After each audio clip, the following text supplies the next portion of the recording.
ជំរាបសួរបងប្អូនខ្ញុំចង់ឲ្យបងប្អូនមួយចំនួនដែលជាកូនបានឃើញពីជីវិតរបស់បងប្រុសម្នាក់ឃើញគាត់ឲ្យមកដើររើសបកកំប៉ុងរើសបកដបនៅខ្ញុំរាល់ថ្ងៃជំរាបសួរបង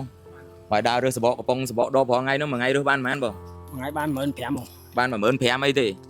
រើសពីណាដល់ណាដែរបងរើសពីនឹងដល់សាព្រៃលៀបបងអូរើសពីនឹងដល់សាព្រៃលៀបបាទបងឯងរើសតែកំប៉ុងដែរអធិស្ឋានណាបងណាមានបងប្អូនអេតចាយខ្លះគាត់មិនមែនត្រឹមរើសតែសបកកំប៉ុងណាគាត់ទៅ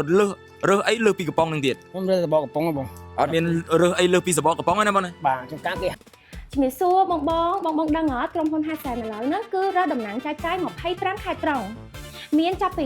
$78ឡើងគឺអាចចូលជាតំណាងចាយជាមួយនឹងក្រុមហ៊ុនហាសែនបានណាបងព្រោះរាន់ឡើងបងប្អូនដែលជាអាជីវករលក់តាមតូបតាមផ្សារនានានៅក្នុងប្រទេសជាណាចក្រកម្ពុជាបងប្អូនគ្រាន់តែចំណាយត្រឹមតែ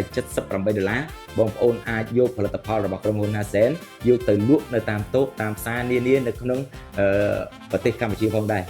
លឿនអ្នកចាំអីទៀតបងបញ្ញាប់ឡើង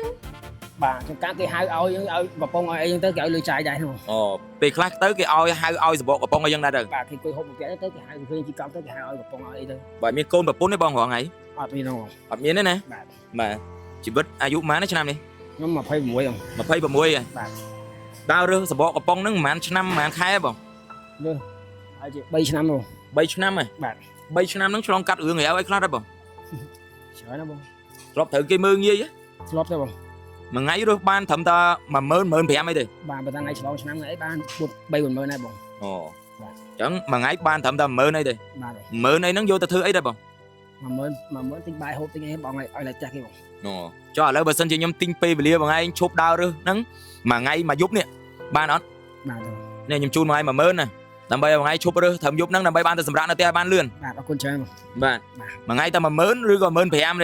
ឡូវខ្ញុំជូន10000ណាបាទបងអរគុណច្រើនខ្ញុំក៏មិនសេដ្ឋីដែរបងលក់សាប៊ូរាល់ថ្ងៃបងប្អូនយើងអត់ដែរបានជួយទិញទេបាទគាត់មកតែសុំឲ្យខ្ញុំផ្សាយព័ត៌មានហ្នឹងតែក៏មិនទៅប្រកាន់ខឹងគាត់ដែរព្រោះការងារនឹងទូនាទីរបស់យើងតែខ្ញុំនេះខ្ញុំមានលទ្ធភាពប៉ុណ្ណឹងឲ្យបងឯងប្រកាន់ណាបាទអរគុណច្រើនបងបានឲ្យប៉ុណ្ណឹងបាទតែបងឯងសប្បាយចិត្តទេថ្ងៃហ្នឹងបាទចិត្តទេបងថ្ងៃនេះអត់បាន100បងអត់បាន100លុយខ្មែរណាបាទបងបានខ្ញុំឲ្យ10000គ្រប់មកមួយយប់ហ្នឹងបាទបានលុយឡាយផ្ទះគេបាន2ថ្ងៃបាទបើមានអី5ផ្ញើទៅដល់ក្មេងៗមួយចំនួនដែលនិយមជិះម៉ូតូប្រហោះដេញវាយគេដេញវាយឯងខ្ញុំខ្លាចតែខ្ញុំជិះចាកិច្ចពួកគេប្រហោះម៉ូតូទៅខ្ញុំជិះចាកិច្ចគេខ្ញុំខ្លាចគេបុកខ្ញុំដែរ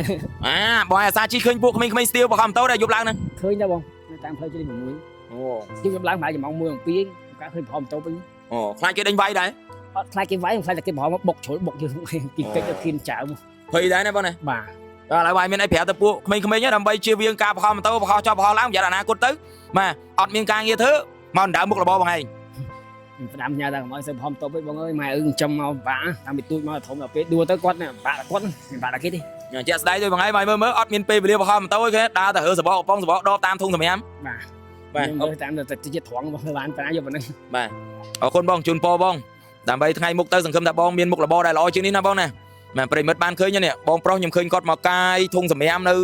មុខស្នាក់ការខ្ញុំហ្នឹងរាល់ថ្ងៃហើយគាត់ថារើសបកកំប៉ុងបាទសបកកំប៉ុងសបកដបហ្នឹងមួយថ្ងៃបានត្រឹមតែ10000 15000ហ្នឹងអស់ហើយថ្ងៃនេះខ្ញុំទិញពេលវេលាគាត់មកយប់ឲ្យគាត់ទៅដេកផ្ទះឲ្យគាត់10000បានសម្រាប់ផ្ទះទៅអាណិតណាជើញចុះបងបាទបងប្អូនបានឃើញណាតាមទៅដល់បងប្អូនយុវវ័យមួយចំនួនដែលនិយមដើរប្រហោះម៉ូតូដើរវាយគេដើរកាប់គេហ្នឹងមើលបាទតម្រាំបានលុយ10000មកដើម្បីចិញ្ចឹមជីវិតពិបាកណាបាទទៅសម្រាប់បងបាទខ្ញុំទិញពេលវេលាមកយប់ហើយបាទអរគុណបងប្អូនសង្ឃឹមថាក្មេងៗមួយចំនួនបានពិចារណានៅជីវិតមិនស្រួលទេបាទបងប្អូនយកលុយម៉ែឪដើរស៊ីចាយដែលម៉ែឪគាត់ខំប្រឹងដើរធ្វើការពេលខ្លះគាត់ជាអ្នកអនាម័យពេលខ្លះម្ដាយឪពុកខ្លះជាអ្នកលក់តកួនជាអ្នកលក់ផលិតបាទជាអ្នកលក់បន្លែតាមផ្សារមួយថ្ងៃចំណេញ10000 20000ហ្នឹងខំប្រឹងរកមកដើម្បីចិញ្ចឹមកូនជាពិសេសកូនខ្លះយកមកដើម្បីដើរទិញម្ដាយឪពុកទិញម៉ូតូសម្ភារៈនិយមឲ្យយើងទៅបាទមិនបានតបស្នងសងគុណម្ដាយឪពុកក៏ទៅជាការបាទប្រហោះបាទដេញវាយគេដេញវាយឯងឲ្យជាប់គុកជាប់ច្បាប់ចឹងទៅលំបាកម្ដាយឪពុកទៀតបាទជាក់ស្ដែងដូចបងប្អូនមិញបងប្អូនឃើញធុងសម្រាមគាត់ដើរកាយបាទដោយមិនខ្លាចមុតដៃមុតជើងទេបងប្អូនបាទជួនកាលទៅមានបំបែងដបបំបែងកែវអីចឹងទៅបាទមុតដៃមុតជើងទៅបាទសង្ឃឹមថាបងប្អូនគាត់មើលរួចជាសារដាស់តឿនមួយអរគុណ